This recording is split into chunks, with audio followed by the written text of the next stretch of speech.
Yeah. I don't care how good you are in anything. You don't have discipline, you ain't nobody. Right. You're nothing without discipline because you give up under the slightest struggle without discipline. 100%. I mean, discipline is doing what you hate to do, but do it like you love it.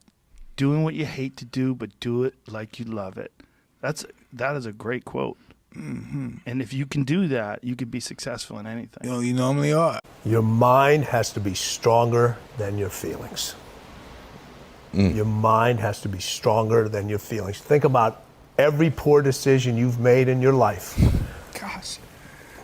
There was more emotion that was involved in it than there was mind.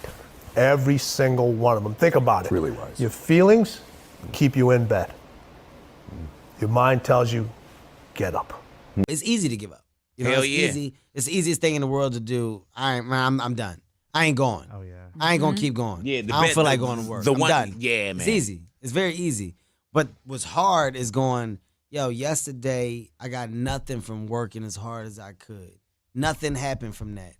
I'm going to do the same thing again today, but I'm going to try to go harder. That's the hardest thing in the world. To get up every day and give 100% and be in the same position that you were each day, but mentally know that you're trying and trying and trying. That's a real grind. It's been very fun especially talking to young men about this. It's like, well, and that's the other thing too, is I think the world is full of darkness, let's say. And we could say each of us have a little bit of light. And if we release that light, if we let it shine properly, Christ, it's too cliched to go on with in some sense, but the world is a lesser place if you do not reveal from within yourself what you have to reveal. And the fact that the world is a lesser place actually turns out not to be trivial. Like if you aren't everything you could be, more people will die, more people will suffer, more evil will be unconstrained, more tyranny will reign, more chaos will remain chaotic and dangerous, all of that. Do you mean this in the sense of like the old proverb of the wings of a butterfly fluttering become a hurricane? It's something similar to that, but it can even be more local. It's like your family is more messed up than it could be if you were less messed up than you are. Right. So if you just got your act together, like 10% more, your family would be 1% better. Right. It's like, well, do it. And that would ripple off into the people that they interact with. Yes, and ripple, course. that's the other thing that's so cool is that, like, people think, well, there's 7 billion of us, and each of us is just this separate dust mote, like floating in the cosmos, and what the hell difference does it make what you do anyways? It's like, that is not how we're connected.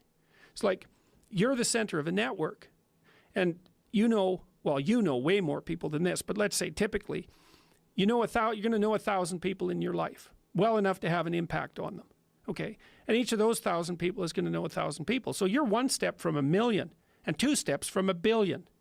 And we are networked, technically. That's how human interactions work.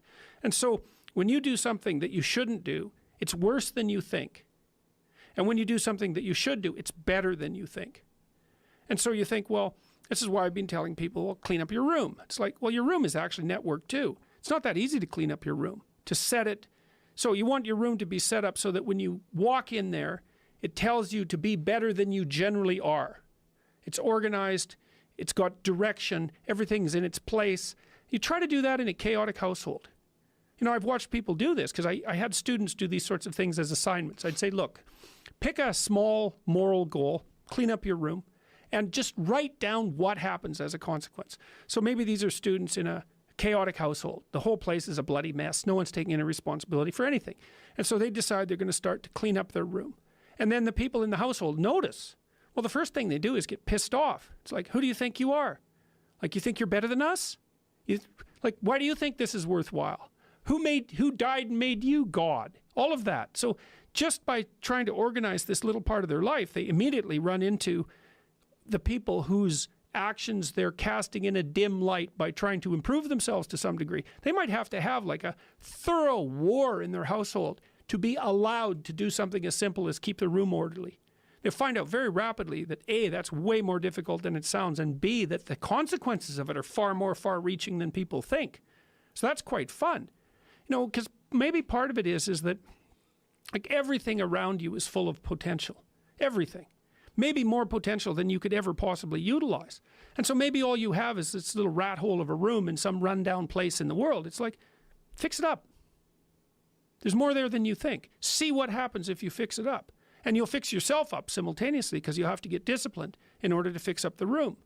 And then you have a fixed up room and you'll be a more fixed up person. It's like, you think that nothing will happen as a consequence of that? It's like all hell will break loose as a consequence of that. From depression to achievement, the power of goals. Are you ready to turn despair into hope and small steps into big achievements? This book is your practical guide to overcoming depression, rebuilding self-confidence, and discovering the true power of setting goals. Inside, you'll find simple strategies to transform daily struggles into victories, practical tools like goal-setting tables, reflection exercises, and mindfulness practices, inspiring real-life stories of people who turn small steps into life-changing transformations. A message of hope. Depression is not the end of the road. It can be the beginning of a new journey. Start your journey today. Set your first goal, take your first step, and let this book be your companion towards a stronger, more meaningful life. Get your copy now. The link is in the description box.